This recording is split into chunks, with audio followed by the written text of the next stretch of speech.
Welcome to the Historical Romance Sampler Podcast. I'm your host, Katherine Grant, and each week I introduce you to another amazing historical romance author. My guest reads a little sample of their work, and then we move into a free-ranging interview.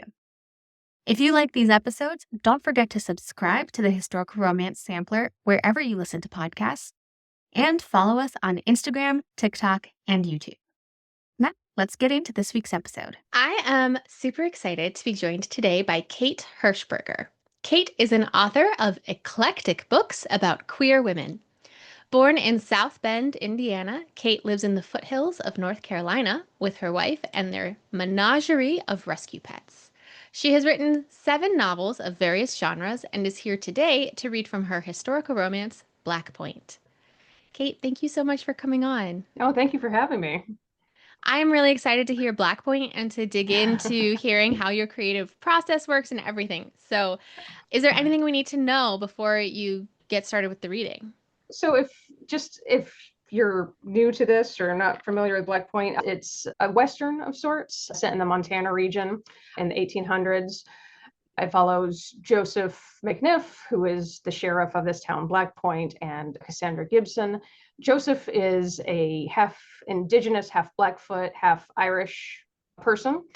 And Cassandra is a woman on the run and kind of stumbles into Blackpoint after having an altercation with her father, so to speak, at the beginning. So, and just for notification, Joseph would be is considered a two-spirit person. So he's a woman living as a man back in old Western times. So, but he's only known as Joseph. Okay. I'm excited. All right. So just go ahead and whenever you're ready. Yeah. All right. A crash of thunder scares me straight up out of bed one night. My heart hammers in my chest and I have a hard time catching my breath. I've never liked thunderstorms, but this gives me the perfect opportunity to get Joe to hold me again. Joe. Silence. Joe, are you awake? Lightning flashes and I can see Joe's curtain open and his empty bedroll. I guess he had to go to the outhouse. I wait a few minutes, but he doesn't come back. Worried, I pull the top quilt from the bed, wrap it around my body, and head downstairs. The back door that leads to the outhouse is locked up. I check the front of the jailhouse and find a lit oil lamp sitting on Joe's desk. I wonder if someone came here asking for the sheriff for help, and he didn't have time to wake me.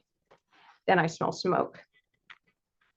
I rush out the front door and find Joe sitting on the bench on the front porch, smoking a long pipe decorated with feathers. Cassie, he says, smoke pouring from his mouth. You all right? I woke up and you weren't there, I say. The storm scared me. Joe nods and slides over, patting a spot on the bench for me to sit. I do, curling tighter in the quilt under his arm. Don't like storms? Joe asks. A streak of lightning flashes across the sky. No, I squeak as the thunder booms above us. It always reminds me of my daddy when he was angry. He used to tell me that the thunder was God taking his anger out on our sins in heaven. Jackass, Joe mutters. The scent of tobacco mixes with the rain falling, and it reminds me of autumn. I didn't know you smoked, I say. I don't, he says, taking another lungful into his mouth. The pipe glows as he sucks in while smoke billows from his nostrils. I must give him an ugly look because he adds, just once a year, during the first thunder of the season. Why? To pay respect to him. Him who? Thunder, Joe says. This is a thunder pipe. The siksika smoke from this pipe to pay respect to thunder during the first storm of spring. I have so many questions, and I don't know where to start. Would you like to hear the story of thunder? Joe asks. Yes, please, I say. Joe takes another drag from the pipe and then forms his lips into a circle. I watch in awe as rings of smoke pop from his lips, expanding in the air. Thunder is everywhere. He roars in the mountains, and he can be heard crashing far out on the prairie. He strikes the high rocks, and they fall to pieces. He strikes a tree, and it is broken in slivers. He strikes a person, and they die. He's bad. Of all things, he is the most powerful. He cannot be resisted, but the worst thing about him is that sometimes he takes away women. He what? I ask, suddenly a new reason to fear the storm. Long ago, Joe continues, A man and his wife were sitting in their home when thunder came and struck them. The man was not killed. He was knocked out for a while, but he eventually woke up and looked around. He did not see his wife. At first, he thought she had left to get food or water, so he waited.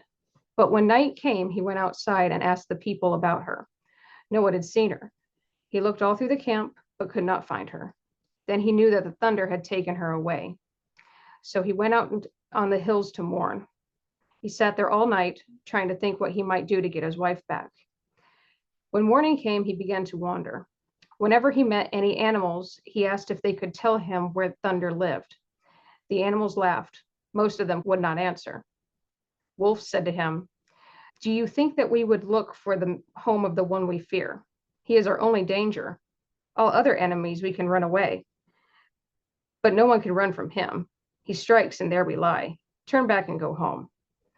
The man kept traveling a long distance. At last, after many days, he came to a stone lodge. The man entered and found it was the home of the Raven Chief. "Welcome, friend. Sit down," said the chief of the ravens. He pointed to a place, and the poor man was fed. When he had finished eating, the Raven Chief asked, "Why have you come here?" "Thunder has stolen my wife," the man answered. "I'm looking for his home so that I may find her." "Are you brave enough to enter the lodge of that dreadful person?" asked the raven.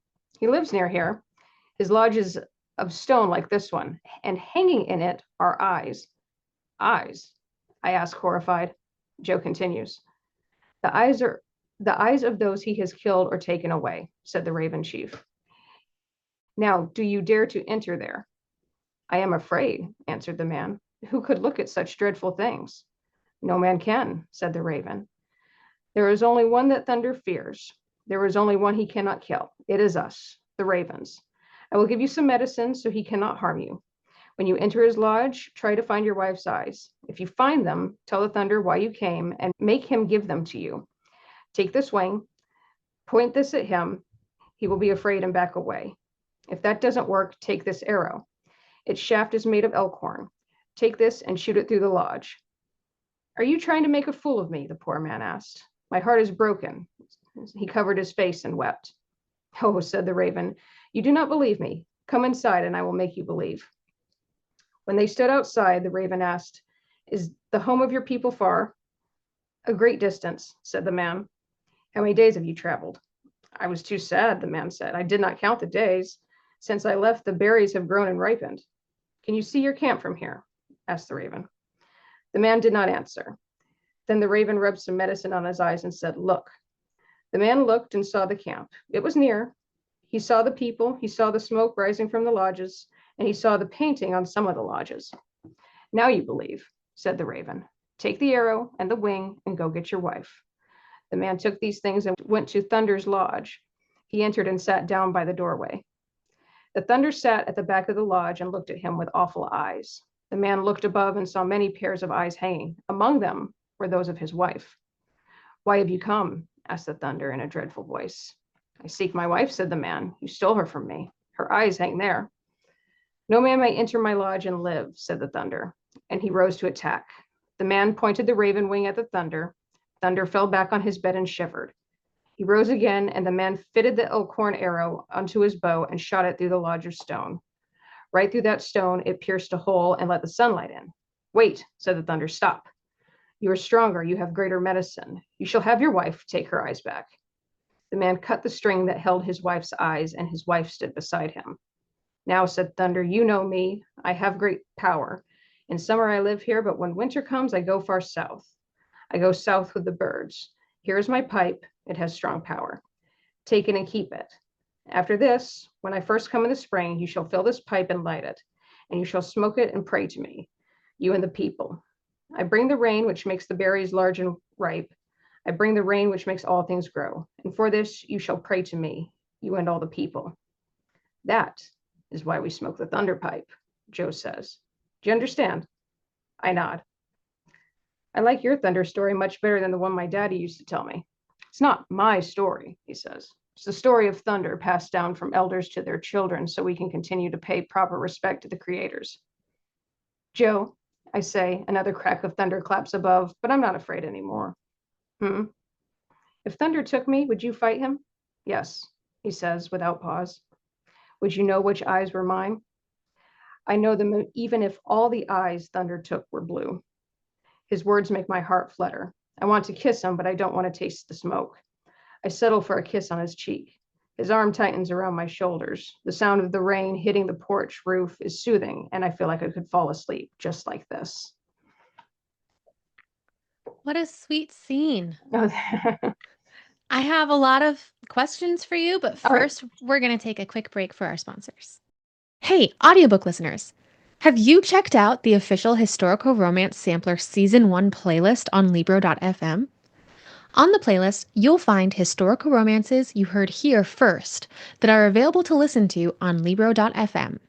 Plus, if you're not yet a Libro.fm subscriber, use code HISTORICAL to get extra credits in your first month. Head on over to the Historical Romance Sampler Linktree to learn more. I am back with Kate Hershberger, who just read a scene from Blackpoint, her historical American West novel. And I have a lot of different directions that I want to go, but I want to start with the scene you read is very interesting for a couple of reasons. The first being that it's kind of a story within a story. Right. So this myth that you're presenting us, is it a real Blackfoot myth? And how did you think about approaching the Blackfoot culture for your work? It is a real Blackfoot myth. I've always loved the way Indigenous people have told stories and their myths and mythology and whatnot. It's always really fascinated me, even as a kid. And when I realized Joe was going to be part, or at least half Blackfoot, I definitely wanted to bring something of his culture into that. And Cassie's upbringing is very toxic and filled with a lot of fear and whatnot. So I wanted her to be able to see a different approach to how things work in the world. And then she was able to see something that maybe it's not necessarily scary, it's just different. And like I said, at the end, she kind of comes to, I like your story a lot better than what I always heard. So I wanted the way to bring some, like I said, of Joe's culture, so to speak, into the novel, and actually it be something correct too, especially not using, but him being Blackfoot. I wanted to make sure it was correct and that it paid proper respect to those people as well. So were you already familiar with this myth and the Blackfoot culture, or did you start doing the research once you figured out that this character, Joe, was going to be part Blackfoot? Well, I knew Joe was going to be half Indigenous in one way or the other. And I don't know what made me choose Montana. For whatever reason, I just popped in my head. So I picked that one. But I know Blackfoot are part of that region. So that's why I picked that culture. I did a lot of, just online research, looking up the Blackfoot tribe. I looked up specifically Blackfoot myths or stories. And then that one with the thunder came up. And I really just thought, oh, that'd be a really cool way to kind of bring these two characters together and closer. So that's kind of where that came from. Kind of brought it all together on its own through the research, which I'm actually really bad at research normally. But this one was really interesting to do, especially with anything Indigenous. I wanted to make sure I got it right and was respectful of that tribe and culture, and make sure everything was okay. Yeah. That's I mean, I think that's one of the things that historical romance often does for us authors and writers, is that like doing the research kind of opens up the creative process sometimes. Right. You write across different genres. So do you know what inspired you to write this historical romance, and like what hooked you into that? I tend to, whenever I'm reading, I usually am on like a kick of something. So like for a while, I'll be on a kick of historical romance, and then I'll be on a kick of, urban fantasy. So that's kind of what happens, is whatever I've been reading a lot of, I tend to want to write in that genre. And at the time I had been reading a lot of, obviously, historical romance, and a lot of ones featuring a female character living as a man. Jay has that Backwards to Oregon series, which is really fantastic. Luke Dreamer had a series called the Heart series, which followed the same thing, a woman living as a man, but it was on the Yukon Trail. So it just all those things. And I've always been fascinated a lot with women who back in history who did live as men. and disguise themselves as men to live back then. Because if I were living back then, I probably would have done the same thing. So it's always something very fascinating to me, even as a kid. So it's kind of all tied together. Yeah, no, that's really interesting. I mean, and that trope is kind of an old trope that we see throughout historical romance for sure, and I'm Mhm. sure like in historical fiction, but I think it has often been a trope to explore kind of cis feminist stuff Mhm. of like, oh, wearing pants is freeing. If only I were Right. allowed to wear pants too, which is, Right. something that we need to explore. But I think a lot of times the question of like, well, maybe gender isn't binary has Right. been left out of the conversation. Right.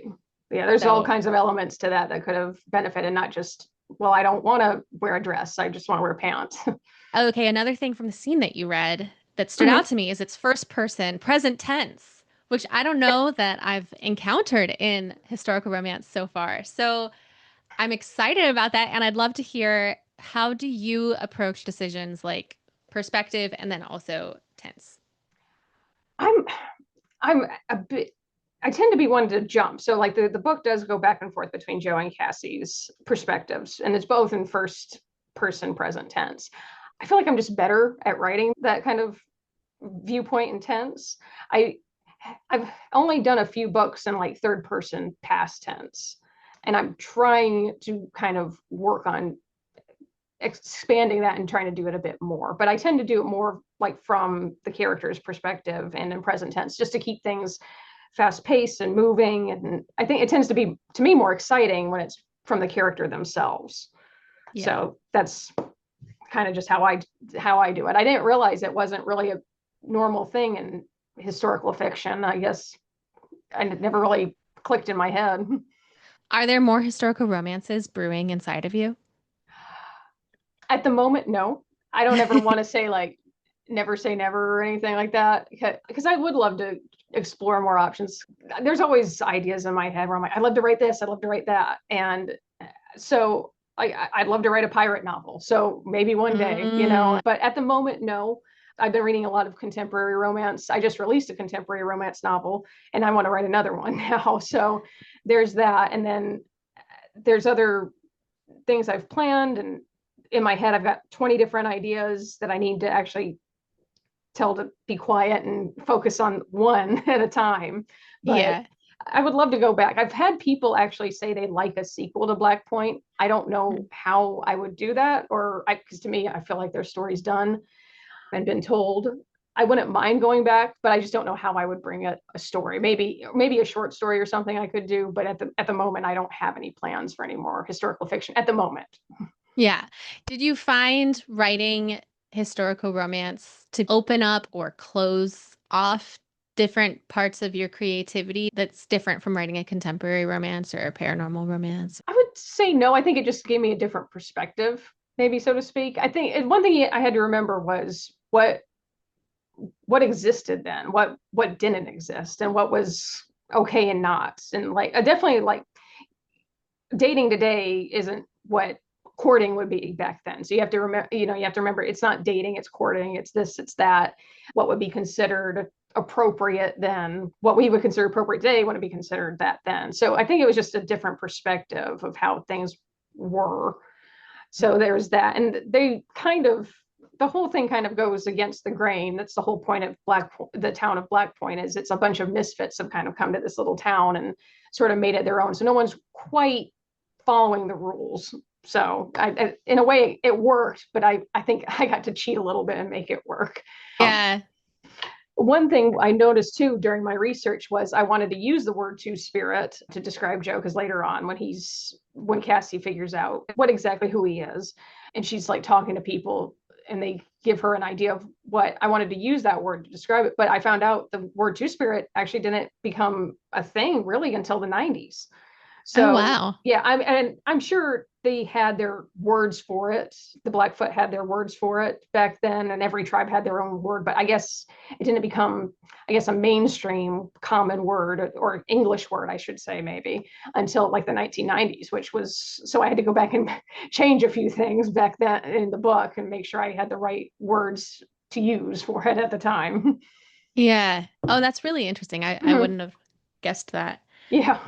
So you mentioned a couple of specific authors who Mhm. inspired this book, Mhm. and you mentioned that for any given book, you're inspired by like what you've been reading. But Right. are there any overarching authors or other creative influences that what you would say kind of are your like the lifetime influences on you? Yeah, definitely. One of my favorite, one of the ones that inspired me to kind of to write was Jodi Picoult. I'm not sure if you're familiar with her. I wanted to be her when I grew Yeah, up. I did too. Like I got into her in high school and was like, I want to write books like her. And so she's kind of the one that really inspired me to sort of write from the different character perspectives. So she was definitely a big inspiration. I know I haven't, like, my first novel isn't necessarily considered sapphic fiction. It's more, I'd say, more testament to Jodi Picoult's influence on my writing over the years. Yeah, that's so interesting because I loved her in Mm-hmm. high school, and I went to study creative writing, and Mm-hmm. I would cite her as like the writer I wanted to be, Right. and I was in this creative writing degree program at a Mm-hmm. prestigious university, and so then they were like being snobbish Yeah. about Oh, yeah. being Oh, like, yeah. she's not good enough. So I'm like still unprocessing the shame that I internalized for liking her. I went through the same thing. I went through creative writing too in college, and when we would do stuff, and I would use that different characters narrating, so to speak, Mhm. and I'd have some people be like, oh, I can tell. You mentioned Jodi Picoult. I could tell you really liked her because of how you write, which was kind of an honor. But then you get the other people that are like, oh, well, I only read like Kerouac or whatever. All these people. It's like, relax. Yeah. Calm down. It's not that serious.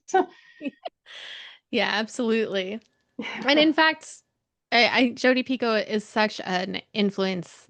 Right. She does such a good job of introducing different viewpoints on Exactly. complex topics. Yeah. Yeah. All right. Well, I think it's a good time to move to our game, Love It or Leave It. Do you love it or leave it? Protagonists meet in the first 10% of the story. I would say love it. If there's the two characters, I want as much of them together as I can get. So I love it. All right. Do you love it or leave it? Dual point of view narration. Oh, obviously love it. Do you love it or leave it? Third person, past tense. I'll take whatever the author will give me. I'd say love it. Whatever the author writes, I'm going to read it. So I'm good. All right. Do you love it or leave it? The third act dark moment. Ooh, if it's done well, I love it. There's lots of times it's done like that third act breakup, and it's half the time it's just a communication error. If you just sat down and talked for 5 minutes like grown-ups, this wouldn't be an issue. But if it's done well, I would say love it. So I could go either way. All right. Do you love it or leave it? Always end with an epilogue.